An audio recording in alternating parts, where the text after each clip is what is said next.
Today on the YY family, Grandma's gonna get Basalt to carry me all over the world so we can find out where there are different climates. Mom's taking me to a greenhouse so we can see why leaves fall in the autumn. Then my dad and I are going inside our television set so we know how it works. Zygo and I are traveling with Grandpa into deep space to learn about comets. And when I get back, Uncle Scopo and Uncle Micro are going to show me what happens to my food after I eat it. They tickle. Come along with me and meet the smartest family in all the town. The YY family. Mom can make it plain to see that what goes up eventually comes down. The YY family. Come and meet the YY family. We got a lot of real know-how. Grandpa knows a lot about farming. Ask him and he'll show you now. Why do airplanes fly? When I land, I'll tell you why. Meanwhile, there's a dragon making some kind of a potion in a vat. The YY family. And Grandma's no stranger. She can teach you all the dangers found in that. The YY family. Max is a mechanical marvel. Why? I know a copy kind of guy. Maybe he can show you the answer now. If you want to take a look inside. Everybody's in a lather. Rushing, wondering what's the matter. Every person here's a cry. He rushes to the baby side. What's the deal? What could it be? Just on the YY family. Have you ever wondered why the salty ocean's lightning thunder? What the earth is like down under? Why there's wind and snow and rain? Let Eartha and Basalt explain.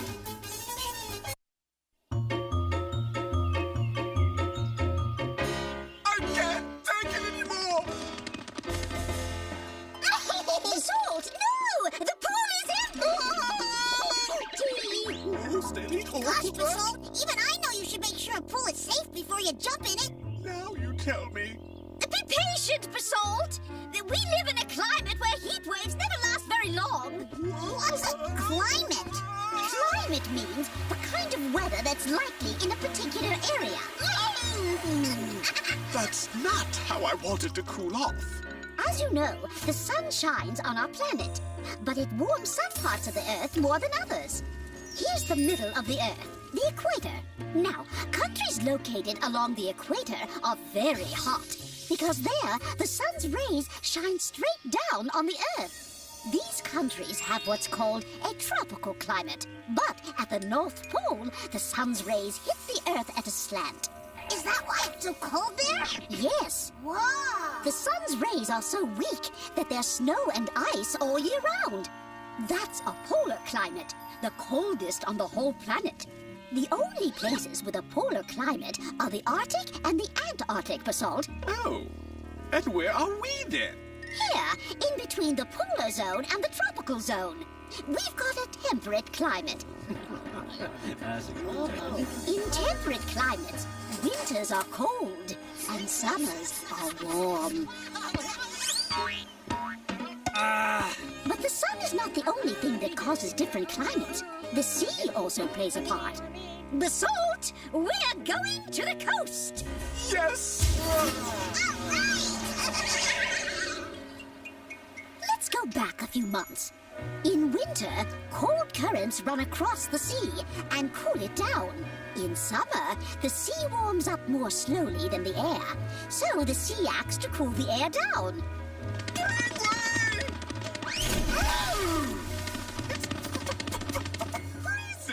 That's what I've been saying, Basalt. The summer has just begun, and the sea hasn't had time to warm up yet. Throughout the summer, the sea stores the sun's heat. In winter, this heat is released into the air, warming it up. And that's why winters are milder by the sea. Now, there's a third factor that can affect climate. Mountains. I liked it better by the sea. It was warmer. That's because air gets colder as we move up. It's raining? Oh, it's not my fault. The wind has blown me here, and now it wants to push me all the way up the mountain, but it's too cold up here. You see, Victor, when the clouds come up to a mountain, they move further up. And as the air is very cold up there, even in summer, they change into rain or snow in the winter. Over the next few days, the temperature should drop. Did you hear that, Basalt? This heat shouldn't last much longer. I was just getting used to it.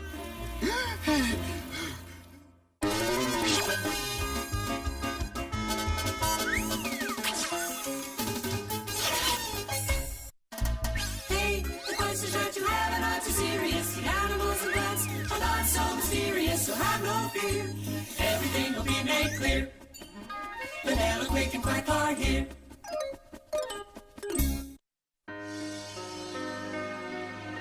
Oh, boy, I thought I'd never get those leaves raked. Hey, don't back here with my teddy bear, Quack! Victor, no! Watch out for the leaves. Where did all these leaves come from? They fell off the trees. Well, I thought trees needed their leaves. They do, but when fall and winter come, there's less sunlight, and then the leaves are actually a nuisance. Back up a little, Mom, would you? Okay, let's review. Like any plant, a tree needs several things to survive. It needs water, which it brings up from the soil through its roots. This water is distributed throughout the tree, even to the tiniest veins in the leaves. It also needs carbon dioxide, which it gets from the air. You taught me we give off carbon dioxide when we breathe out. Very good, Victor. Finally, the tree needs chlorophyll. It's what makes plants green. And because of chlorophyll, the leaves are able to use energy from sunlight to change water and carbon dioxide into sugar, which is then carried throughout the whole tree. That doesn't sound like a nuisance to me, Mom. Sounds pretty important. Yes, it is. But in the fall, the sunlight gets weaker. There's not enough of it for the chlorophyll to do its job, so it disappears. In the fall, days grow shorter. The sun remains lower on the horizon. And it casts less light. And it gets colder. Freezing. So trees have to protect themselves to survive the winter. Is that why they undress? That sure is an odd way of protecting themselves. You see, its leaves contain a lot of water. That means they can freeze. And since they can't make food for the tree anymore, the tree gets rid of them. Yeah, all over the lawn. A tree that sheds its leaves is called deciduous. It kinda looks dead. Oh, it's very much alive. Come and see. It's getting ready for spring. Mommy, what's this? Go ahead and taste it. It's sugar. Right. During the winter, the tree lives on the reserves it's built in its trunk and branches during spring and summer. Doesn't it even drink from its roots anymore? When it can, but most of the time the ground is frozen.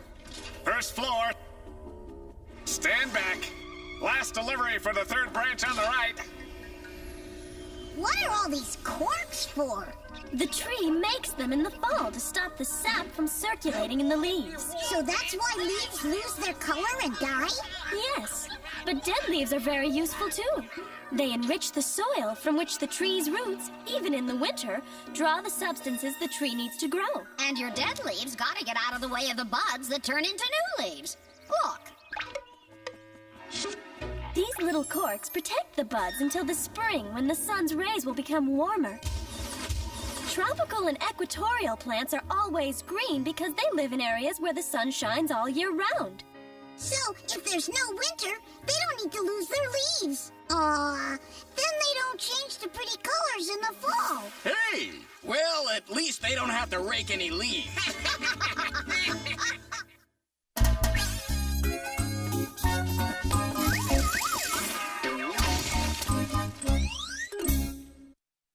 How does it do this? How does it do that? Max is the one with the electronic knack. Machines are his thing, so don't go berserk. That's on the job. You'll find out how they work.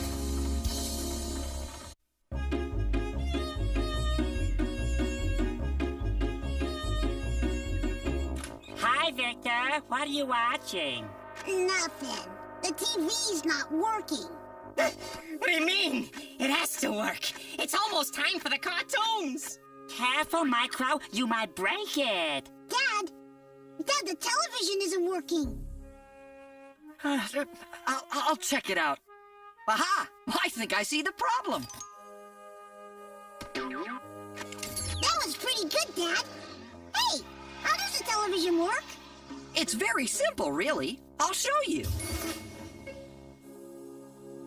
Here you go, Victor. It all begins with the TV camera. Good evening, I'm Peter Vapid with the 6 o'clock news. Dad, can I see? Okay, Victor. The camera's lens projects an image onto these mirrors, which break the light from the image down into 3 colors: red, green, and blue. Hey, my hand's all blue. Each beam carries the same image, but in a different color. Hey, the news guy's all blue too. You know, he looks better that way. Look, Victor, in these tubes here, the colored beams are changed into electrical signals. Let's follow the blue one. Looky here, we got company. Why don't you two hombres just follow me? Yahoo! Wow, you electrical signals sure do move real fast. Speed of light, partner. It's the only way to get the job done. The electrical signals travel along underground cables to the TV station's transmitter, which sends the signals out as radio waves. These signals can then be picked up by a TV antenna hooked up to the television set. Inside the TV, the radio waves are changed back into electrical signals. And I get to see cartoons. Right. Now, sometimes the radio waves travel directly to the antennas on the houses. And here we are. Where? In our television. See, Victor, in here, things happen pretty much like in the camera. You have the same red, green, and blue beams. What's this, Dad? These are the electron guns, where the beams of light are changed back into picture and sound. Come on, Dad. Let's go. Taxi! I was wondering where you two had got Look, to. these electrons are going to bombard the television screen. Look closely at the 3 color beams, Victor. Wow. It's like magic. Thousands of red, green, and blue dots hit the screen at the same time. And all these dots work together to form the color picture. Hey, you're just in time.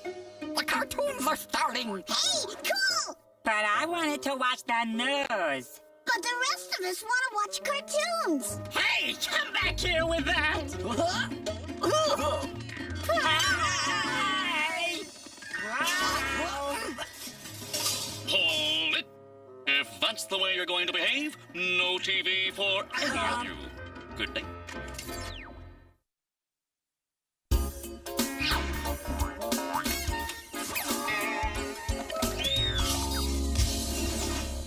Who has all the answers about the sun and moon and stars? That would be Zygo and Magic. Who can tell us all about the atmosphere and Mars? That would be Zygo and Magic. Pick a spot in outer space, they've been all around the place. Zygo and Magic, here they come. Whoa, that's great, Dad. Do it again, please. Oh, must we? Wow, that's the coolest one yet. It's still up there. That's no firework. It's a comet. What's a comet? Come on, I'll show you. Here, take a good look. So that's a comet? You know, it kind of looks like a snowball. Very good, Victor. Astronomers sometimes refer to comets as dirty snowballs. They're made up of ice, dust, rock, and gas. What do you say we take a really close look? There's a comet straight ahead. Oh, it's getting pretty cold here. Well, we are in the outer solar system. The sun is billions of miles away. Ah, we're passing Pluto now, the furthest planet from the sun. But where comets come from is even further away. How can we see them if they're so far away? Comets move in wide trajectories around our sun. But some of them orbit in an oval or ellipse that brings them closer to the Earth. That's when you can see them. Aha! And that seems to be where this one is heading. We'll follow it. Oh, you know, now that I think about it, it was cool and refreshing in the outer solar system. Look how bright it's getting. That's because the sun is melting the ice, and the light is reflecting off of it. It looks like it has golden hair. The ancient Greeks thought so too. In fact, the word comet comes from the Greek word for hair. But the comet's tail is really just dust and gas that's released as the ice melts. As the comet gets closer to the sun, the solar wind drives the dust and gas away from the comet. This is why the comet's tail always points away from the sun. A comet's tail can stretch millions of miles. Achoo! I had no idea comets were so big. They're really not that big. It's just that they get sort of stretched out. In fact, you could fit all of the solid matter that makes up a comet into a suitcase. Now, Victor, as the comet moves away from the sun, it freezes again. And goes back to being a big, dirty snowball in outer space. Exactly. How often do we see comets, Grandpa Matic? Well, it varies. Comets' orbits are highly irregular. There's one comet, called Enki, whose orbit carries it around Mars and the sun. It's visible every 3 years. But each time it approaches the sun, it loses some of its matter, so it's slowly growing smaller and duller. The most famous comet, Halley's Comet, appears every 76 years. Another comet, Kohoutek, takes 200,000 years to complete one orbit. I think that about covers comets. Can we go home now? Sure we can. After I tell Victor that there are lots of comets out there. We only see a few of them from Earth. I think Zygo's allergic to comets.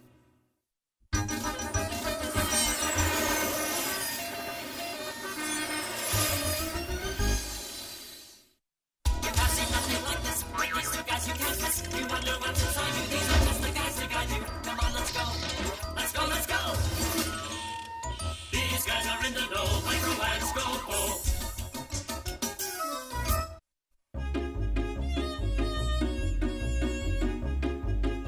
Don't eat so much, Scopo. You're gonna make yourself sick.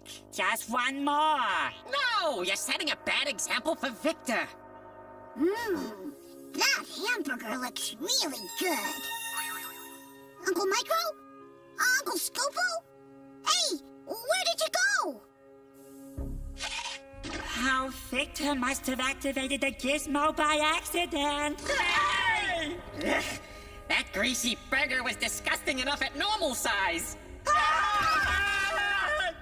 Victor, stop chewing! The gizmo zapped us into your mouth. We've got to get out of here, or we're going to end up the same way your food does. What happens to the food we eat, Uncle Micro? Well, your body will digest or break down this hamburger to provide itself with energy and nutrients. And your uncles if you're not careful. Digestion begins when you start to chew. Your teeth crush the food, and it gets mixed with your saliva, which softens it. Uh-oh. I'm sorry, Uncle Micro. Quick, Micro, use the gizmo. In good time, Scopo. Right now, we have to answer Victor's question. This is your esophagus, Victor. It's the tube that runs from your mouth to your stomach. It flexes to push the food down into the stomach. Micro, it's pushing us into Victor's stomach. Don't worry, everything's under control. Uncle Micro, Uncle Scopo, are you all right? We're fine, Victor. We've arrived in your stomach.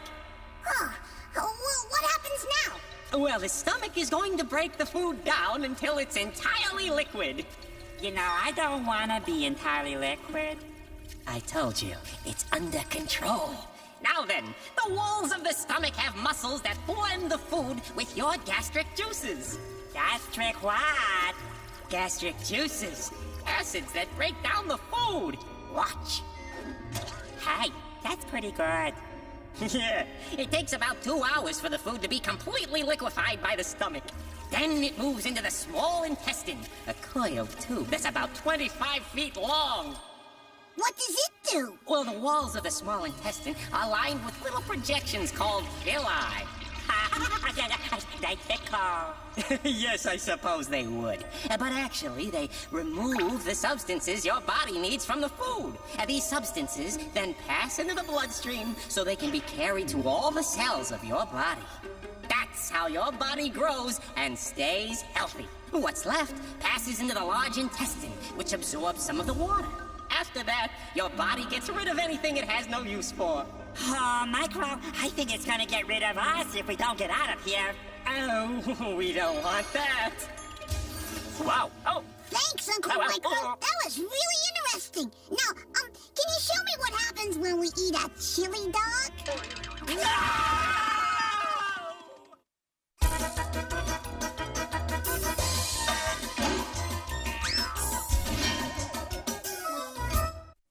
Well, Victor, what'd you learn today? Oh, tons of neat stuff. I learned that cold air and hot air affect our Earth in different ways. I learned that plants are filled with chlorophyll, which makes them green.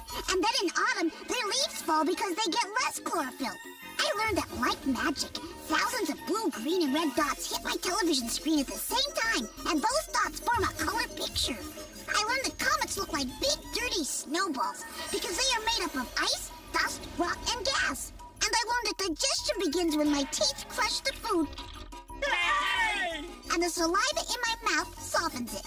Sounds like a pretty big day. It was, but I still have plenty of questions left for next time.